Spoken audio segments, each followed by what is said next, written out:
A ver, la economía. Parece algo súper complicado, ¿verdad? Bueno, pues, ¿y si te dijera que en el fondo funciona como una máquina? Y una bastante simple. Esa es la idea de Ray Dalio, y es lo que vamos a hacer aquí, abrir el capó y ver cómo funciona cada pieza paso a paso. Y ojo, porque esta idea es la clave de todo. En cuanto se deja de ver la economía como un caos y se empieza a ver como una máquina, bueno, todo encaja. De repente es posible ignorar el ruido y centrarse en lo que de verdad importa, en los engranajes que la mueven. Vale, pues vamos al lío. Para entender toda la máquina tenemos que empezar por la pieza más básica de todas, el tornillo, por así decirlo. Y esa pieza es la transacción. Piénsalo un segundo. Cada vez que compramos algo, ya sea el café de la mañana, la compra del súper o pagamos el alquiler, ¡pum! Eso es una transacción. Y la economía no es más que la suma de todísimas las transacciones que ocurren. En el fondo, es así de sencillo. Y aquí viene lo interesante, porque cada transacción pone en marcha un ciclo. Mira, es muy fácil. Lo que una persona gasta es lo que otra persona ingresa. Y con ese ingreso, pues puede gastar más. Es una especie de rueda que no para de girar, un motor que se alimenta a sí mismo. Ahora bien, hasta aquí todo parece sencillo, ¿no? Pero la cosa se complica un poco porque la mayoría de las veces no usamos dinero de verdad, usamos otra cosa.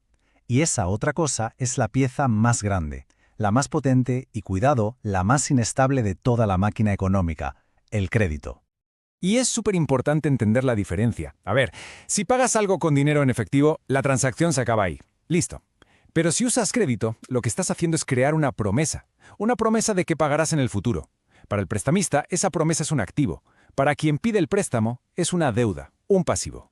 Y para que nos hagamos una idea de la locura que es esto, de la escala del crédito, vamos a fijarnos en una cifra. La cantidad total de crédito que hay, por ejemplo, en Estados Unidos. Es un número que marea. Fijaos en la diferencia, es brutal. Hay 50 billones de dólares en crédito, frente a solo 3 billones en dinero contante y sonante.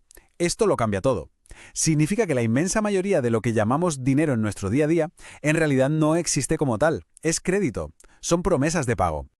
El crédito, en esencia, es una forma de pedirle prestado a nuestro yo del futuro. ¿Para qué? Para gastar más hoy. Esto hace que la economía crezca más rápido ahora, claro, pero tiene un precio. En el futuro tendremos que gastar menos para poder pagar esa deuda. Es un pacto con el tiempo. Y esto nos lleva a los ciclos, porque todo este sistema de crédito y deuda está impulsado por algo muy simple, la naturaleza humana. Cuando las cosas van bien, somos optimistas, gastamos, pedimos prestado, y cuando van mal, nos entra el miedo, ahorramos y pagamos deudas. Este sube y baja es lo que crea los famosos ciclos económicos. Según Dalio, para entender de verdad cómo se mueve la economía, solo hay que prestar atención a 3 grandes fuerzas. Si las vemos por separado y luego las juntamos, tendremos una especie de mapa que nos dice, con bastante claridad, por qué pasan las cosas que pasan. Empecemos por el ciclo corto. Esto es como el termostato de la economía, ¿vale? Cuando la economía se calienta demasiado y hay riesgo de inflación, el Banco Central sube los tipos de interés para enfriarla. Y al revés, si la economía se enfría y entramos en recesión, los baja para dar un empujón. Son esas subidas y bajadas que oímos en las noticias cada 2 por 3. Pero claro, si nos alejamos y miramos la foto completa, a lo largo de décadas, vemos que hay otro ciclo mucho más largo. Y la razón es simple. Como sociedad, nos encanta pedir prestado y gastar, y nos cuesta mucho más devolver el dinero. Así que con el tiempo, la deuda siempre tiende a crecer más que nuestros ingresos.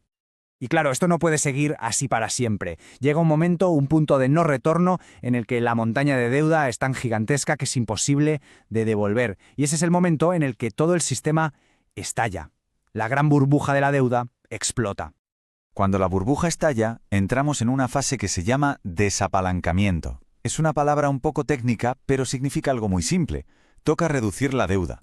Es un proceso duro, doloroso, pero absolutamente necesario para que la máquina económica se pueda resetear.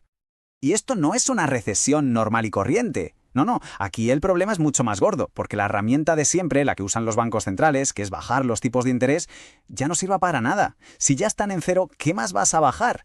La máquina se queda sin su principal palanca de arrastre. Entonces, ¿qué se puede hacer? Pues los gobiernos y los bancos centrales tienen básicamente 4 opciones sobre la mesa, 4 palancas que pueden mover para intentar arreglar el desastre. Y ninguna de ellas, ya os lo adelanto, es fácil o indolora. El problema es que estas 4 palancas tiran en direcciones opuestas. Unas provocan inflación y las otras deflación. Es como intentar manejar una situación súper delicada haciendo malabares. Tienen que encontrar un equilibrio muy fino para que la cosa no se vaya de madre y la economía no descarrile por completo. Si consiguen hacer bien esos malabares, si logran ese equilibrio casi imposible, se produce lo que Ray Dalio llama, de una forma muy poética, un desapalancamiento hermoso. Pero a ver, que la palabra hermoso no nos lleve engaño. No es que sea un camino de rosas, ni mucho menos. Puede llevar una década o más salir del agujero. Se le llama hermoso porque se consigue que las deudas bajen, la economía vuelva a crecer un poquito y la inflación se mantenga a raya, todo de forma controlada, evitando el colapso total. Es bonito en comparación con el desastre absoluto. Después de todo este viaje por las tripas de la máquina económica, Dalio lo resume todo en 3 reglas de oro. 3 ideas muy simples que, si se siguen, pueden ayudarnos a todos, desde los gobiernos hasta las personas de a pie, a navegar por este sistema. Y son estas. La primera, no dejar que la deuda crezca más rápido que los ingresos. Parece obvio, ¿verdad? Pero es la clave para evitar los ciclos dolorosos. La segunda, no dejar que los ingresos crezcan más rápido que la productividad. Esto es para evitar crear burbujas insostenibles. Y la tercera, la más importante de todas, hacer todo lo posible para ser más productivo, porque al final del día la productividad es lo único que genera riqueza real a largo plazo. Y así es como encaja todo. Tenemos esa línea de base que es el crecimiento de la productividad, que siempre va subiendo poco a poco. Y sobre esa línea se mueven las olas de los ciclos de deuda, el corto y el largo. Si juntamos estas 3 cosas, tenemos la plantilla completa, un mapa para entender por qué la economía está donde está. Y claro, este modelo no sirve solo para mirar atrás. La gran pregunta que nos deja sobre la mesa es, vale, ahora que entendemos la plantilla, ahora que sabemos cómo funciona la máquina, ¿en qué punto exacto del ciclo estamos ahora mismo? ¿Y hacia dónde nos lleva todo esto?